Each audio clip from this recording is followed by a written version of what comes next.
Hi viewers, welcome to our channel. ప్రస్తుతం మనతో పాటు సీనియర్ జర్నలిస్ట్ దాము బాలాస్ అన్న వారితో మాట్లాడదాం. నమస్కారం సార్. నమస్తే. సార్, జగన్ గారు హిమాలయాలకు వెళ్ళిపోయారు, కొంతకాలం అక్కడే రెస్ట్ తీసుకోబోతున్నారు అని చెప్పేసి వార్తలు రావడం చూస్తున్నాం సార్. ఈ వార్తల్లో నిజమెంతుంది? ఎందుకు హిమాలయాలకు వెళ్ళినట్టు సార్? అది మామూలుగానే ఇప్పుడు జగన్ ఓడిపోయినా కూడా మొత్తం తెలుగుదేశం మీడియా కానీ సోషల్ మీడియా కానీ జగన్ మీద ఫోకస్ చేస్తుంది చాలా విషయాలకు సంబంధించి.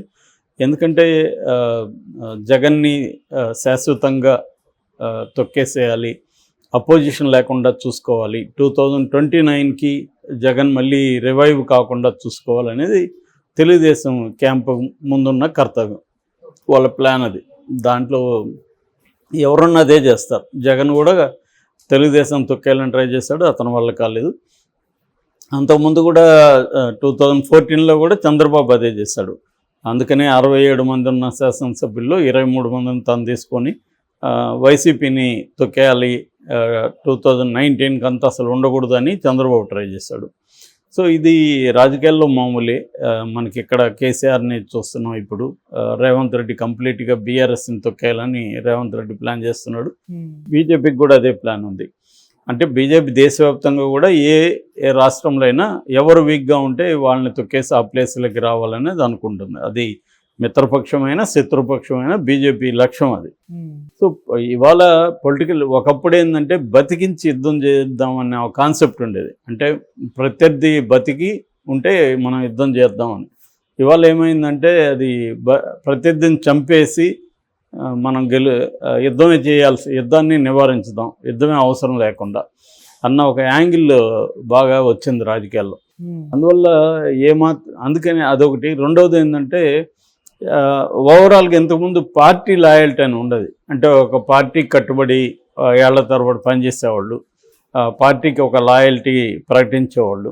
నేను కాంగ్రెస్ వాదిని అంటే అతను చనిపోయేవారు కాంగ్రెస్ వాదిగా ఉండదలుచుకుంటాడు. అలాంటిది ఉండేది. కొంతమంది గయారాములు అనేవాళ్ళు ఉండేవాడు. కానీ ఓవరాల్గా చూస్తే పార్టీ లాయల్టీ అనేది ఉంది. ఇవాళ పార్టీ లాయల్టీ లేదు, ఐడియాలజీ లాయల్టీ లేదు, ఏ రకమైన లాయల్టీ లేదు. ఓన్లీ పవర్ లాయల్టీ ఉంది. అధికారం అనేది తప్ప ఇంకా వేరే రకమైన రాయల్టీ ఏ పార్టీకి కూడా లేదు. చాలామంది బీజేపీకి సిద్ధాంతాలు అంటారు, కానీ మీరు జాగ్రత్తగా గమనిస్తే బీజేపీకి కూడా ఏం సిద్ధాంతాలు లేవు. అధికారమే ఇంపార్టెంట్. అది హిందుత్వానైనా ఇంకొక దేశభక్తినైనా ఇంకొకటైనా తన రాజకీయాల కోసం ఉపయోగపడితే ఉపయోగించుకుంటారు తప్ప వాళ్ళకేమీ హిందుత్వం మీద సీరియస్ ఇది లేదు, దేశభక్తి మీద అంతకంటే లేదు. సో ఏది ఉపయోగపడుతుందో దాన్ని ఉపయోగించుకుంటారు. సో ఇటువంటి కాంటెక్స్లో ఇప్పుడు వైసీపీని తొక్కేయడానికి తెలుగుదేశం మల్టీఫోల్డ్ అప్రోచ్తో పనిచేస్తుంది. అంటే కేసులు పెట్టి వాళ్ళని ఇబ్బంది పెట్టడం, కొంతమంది పొగబెట్టి వాళ్ళని బయటికి వేరే పార్టీలోకి వెళ్ళేట్టుగా చేయడం, సో మిగతా జగన్ని వీళ్ళని జైలుకి పెట్టడం, అట్లాగే వైసీపీలో డైనమిక్గా యాక్టివ్గా పనిచేసిన లీడర్లని ఐడెంటిఫై చేసి వాళ్ళ మీద కేసులు పెట్టేసి వాళ్ళని ఇబ్బందులకు గురి చేయడం, జైలుకి పంపించడం, ఇబ్బందులకు గురి చేయడం. ఆల్రెడీ పిన్నెల్లిని జైల్లో పెట్టారు. వరుసగా ఇంకా జైల్లో పెట్టించే కార్యక్రమాలు స్టార్ట్ చేశారు. ప్రతిదీ కుంభకోణం అని బయలుదేరుతుంది. నెక్స్ట్ యాంగిల్ ఏంటంటే గతంలో ఇతని మీద కొంత ఈ 5 ఏళ్లలో కొంత ఇమేజ్ బిల్డప్ చేసుకున్నాడు జగన్. కొంత సెక్షన్లో అతనికి ఇమేజ్ వచ్చింది. ముఖ్యంగా ఎడ్యుకేషన్, హెల్త్, పూర్ పీపుల్కి పథకాలు ఇవ్వడం, ఇటువంటి వాటిలో అతనికి ఇమేజ్ వస్తుంది. ఆ ఇమేజ్ని కంప్లీట్గా నాశనం చేయడం, ఇమేజ్ని బ్రేక్ దెబ్బ కొట్టడం అనేది, డ్యామేజ్ చేయడం అనేది చేస్తున్నప్పుడు వ్యక్తిగతంగా కూడా అతను ఇంతకుముందు కూడా అతను వాళ్ళ నాన్నతో మాట్లాడతాడంట, గది లోపలికి వెళ్ళిపోయి ఏదో చేస్తాడంట, అతనికి మెంటల్ ప్రాబ్లమ్స్ ఉండి లండన్లో పోయి మెడికేషన్ తీసుకుంటాడు. ఇలాంటివంతా ప్రచారం చేసింది తెలుగుదేశం మీడియా. సో అదే క్రమంలో ఇప్పుడు ఏం చేస్తుందంటే రకరకాల ఊహాగానాలు, పార్టీని తీసుకెళ్ళి కాంగ్రెస్లో కలిపేస్తున్నాడు, అక్కడ బెంగళూరు ప్యాలెస్లో కూర్చున్నాడు, అక్కడ వెళ్ళి వీళ్ళోళ్ళే జగన్ సైకోని స్లోగన్స్ ఇచ్చారు. ఇలా రోజుకొకటి జగన్ మీద తీసుకొస్తుంది. సో దీనివల్ల జగన్కి ఎంత నష్టం అనేది పక్కన పెడితే జగన్ ఇంకా బలవంతుడిగానే ఉన్నట్టున్నాడు అని జనంలోకి వీళ్ళే తీసుకెళ్తున్నట్టు ఉంది. నిజానికి జగన్ సైలెంట్గా ఉన్నాడు. ఒక 3 నెలలు 6 నెలలు చూద్దాం అన్నట్టుగా తను సమీక్షలు జరుపుకుంటున్నాడు యాక్చువల్గా. అటువంటి ఒక సమీక్షలో నిన్న మొన్న మాట్లాడుతూ తను వాళ్ళు చాలామంది మేము షాక్ అయ్యామని చెప్తే తను కూడా నేను కూడా షాక్ అయ్యాను. అసలు ఈ 11 సీట్లు రావడం ఏంటి, అసలు హిమాలయాలకు వెళ్ళిపోదాం అనిపించింది, అంత బాధ అయింది అని ఒక మాట అన్నాడు. దాన్ని ఎవరు లీక్ చేశారు. దాంతో హిమాలయాలకి జగన్ వెళ్ళిపోతున్నాడు, అక్కడ ఎవరో గురుస్వామిని కలుస్తున్నాడు, ఏదో పెద్ద స్కెచ్ చేస్తున్నాడు, మోడీకి అక్కడ కొంతమంది స్వాములు తెలుసు, ఆ స్వాములు నేను కూడా కలుస్తున్నాడు, ఇలాగా ఇంకా రకరకాల కథనాల్ని అల్లేశారు.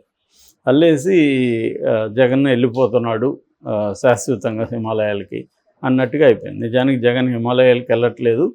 అతను ఏమన్నాడంటే ఓడిపోయినప్పుడు నాకు వైరాగ్యం వచ్చింది, హిమాలయాలకు పారిపోదాం అనిపించింది అనేది అన్నాడు. ఎందుకన్నాడంటే తనకి నమ్మకం ఉన్నింది. ఎందుకని 4-5 రకాల సర్వేలు చేశాడు, సర్వేలన్నింటిలో కూడా తను గెలుస్తాడనేది గ్యారంటీగా ఉన్నింది.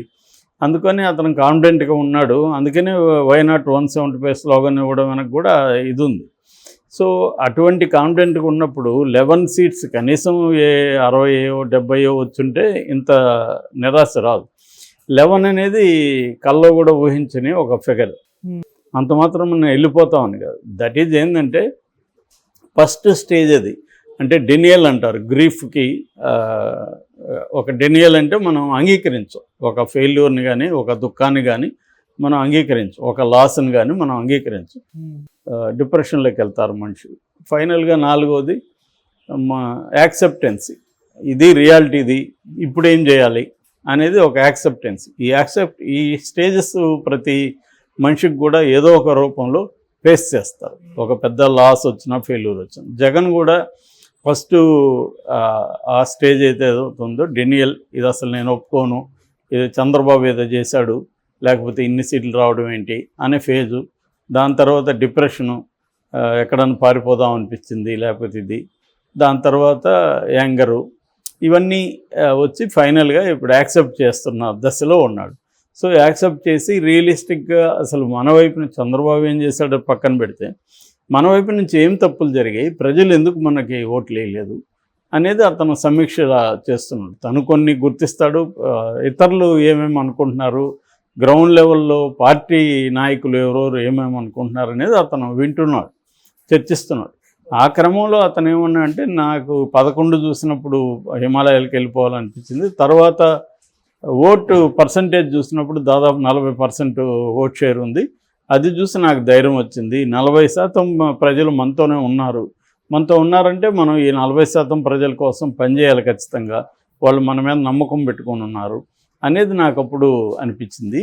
సో నాకే అలా అనిపించిందంటే మీ పరిస్థితి నేను అర్థం చేసుకోగలను అని వాళ్ళకి చెప్పేదానికి ఇది చెప్పాడనమాట. సో మీరు కూడా దాని నుంచి బయటపడండి, అలాగా నేను దాని నుంచి బయటపడ్డాను, మీరు బయటపడండి, మనం మళ్ళీ పనిచేద్దాం, మనకి 40% ప్రజలు ఓట్లు వేశారు అనేది అతను ధైర్యం చెప్పడానికి ఇవన్నీ చెప్పాడు.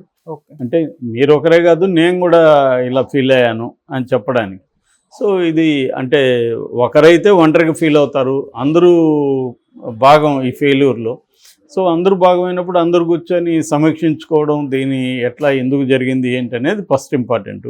దాని తర్వాత ఇప్పుడు ఏం చేయాలి, చంద్రబాబు ఏం చేయబోతున్నాడు, మనం కౌంటర్గా ఏం చేయాలి, ఇవన్నీ కూడా చర్చించుకోవాల్సిన అవసరం. ఆ క్రమంలో జగన్ హిమాలయాల గురించి టాపిక్ తెచ్చాడు తప్ప అతను హిమాలయాలకు వెళ్ళిపోయే పరిస్థితి ఉండదు. ఇంకా ఘోరమైన ఫెయిల్యూర్లోంచి కూడా పొలిటికల్ పార్టీలు మళ్ళీ పైకి వెళ్ళాయి. మనకి బీజేపీ ఉదంతమే ఉంది, 2 సీట్ల నుంచి అది 89 ఎంతో వచ్చాయి, మళ్ళీ అధికారంలోకి వచ్చింది. అలాగే రాజకీయాల్లో కంప్లీట్గా పడిపోయిన సందర్భాలు ఉంటాయి, మళ్ళీ లేవడం కూడా ఉంటుంది. ఓకే, మనం అనేకసార్లు చెప్పుకున్నాం, తమిళనాడులో కరుణానిధి 11 వచ్చి మళ్ళీ ఆయన అధికారంలోకి వచ్చాడు, జయలలిత 4 సీట్లు వచ్చి మళ్ళీ అధికారంలోకి వచ్చింది. అంతెందుకు చంద్రబాబు 23 వచ్చి మళ్ళీ ఇప్పుడు 164 కూటమికి వచ్చాయి కదా. కాబట్టి జగన్ మళ్ళీ రావనేది గ్యారెంటీ లేదు, రావచ్చు రాకపోవచ్చు అది వేరే విషయం. కానీ ఏదేమైనా రాజకీయాల్లో ఇవన్నీ common. Okay, thank you so much.